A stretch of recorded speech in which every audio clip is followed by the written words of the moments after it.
परमेश्वर के धन्य नाम की महिमा हो। प्रभात मनन के सत्र 2653 में आप सभी का बड़े प्रेम के साथ स्वागत करता हूँ। आइए आज के मनन के लिए हम एक और बार पढ़ते हैं यहूदा की पत्री पद 6 और 7। फिर जिन स्वर्गदूतों ने अपने पद को स्थिर न रखा वरन अपने निज निवास को छोड़ दिया, उसने उनको भी उस भीषण दिन के न्याय के लिए अंधकार में जो सदा काल के लिए है बंधनों में रखा है। जिस रीति से सदोम और अमोरा और उनके आसपास के नगर जो इनके समान व्यभिचारी हो गए थे और पराये शरीर के पीछे लग गए थे, आग के अनंत दंड में पड़कर दृष्टांत ठहरे। 6 एवं 7 पदों से हम 2 दृष्टांतों पर मनन किए थे। पहला उन स्वर्गदूतों का था जो परमेश्वर से प्राप्त विशेष पद का दुरुपयोग करके स्वर्ग से गिरा दिए गए थे। दूसरा सदोम और अमोरा एवं आसपास के नगर का था जिसे परमेश्वर ने उसके अनैतिक जीवन के कारण आग से जला दिया था। इन दोनों उदाहरण के द्वारा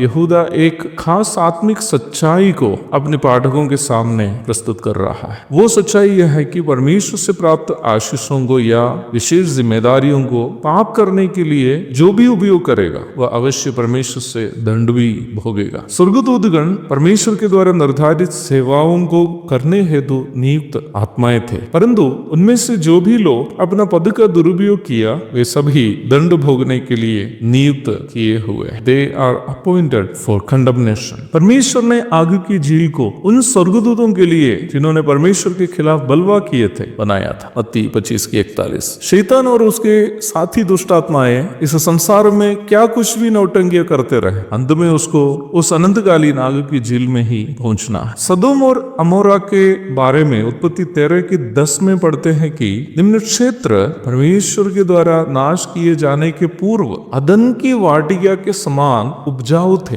अर्थात सदोम और अमोरा परमेश्वर से आशीष प्राप्त इलाकाएं थे, परंतु आशीषों की समृद्धि वहां के लोगों को परमेश्वर के खिलाफ पाप करने के लिए प्रेरित की। वर्तमान संसार को देखिए, उन सभी देशों में व्यभिचार, अनैतिकता, समलैंगिकता आदि अधिक है जहां आर्थिक समृद्धि अधिक है। हमारे देश में भी देखिए, आर्थिक रूप में समृद्ध शहरों में अनैतिकता अधिक मात्रा में है, वही ग्रामीण क्षेत्रों में इसकी मात्रा कम है। इसकी वजह ये नहीं है कि शहरों के लोग अधिक पापी हैं और ग्रामीण क्षेत्रों में लोग धर्मी हैं। पापी दोनों तो है, परंतु जहां आर्थिक समृद्धि जरूरत से भी ज्यादा है वहां लोग परमेश्वर से नहीं डरते हुए पाप में अधिक मस्ती करने के लिए उत्साहित हो जाते हैं। आर्थिक रूप में समृद्ध हो जाना पाप नहीं है, परंतु धन का बहुतायत होने पर परमेश्वर को भूल जाना और मनमर्जी का जीवन बिताना घिनौना पाप। सुख समृद्धि में सदोम और अमोरा के लोग जब मनमर्जी का जीवन बिताया, परमेश्वर ने उन दोनों समृद्ध शहरों को आग से भस्म कर दिया।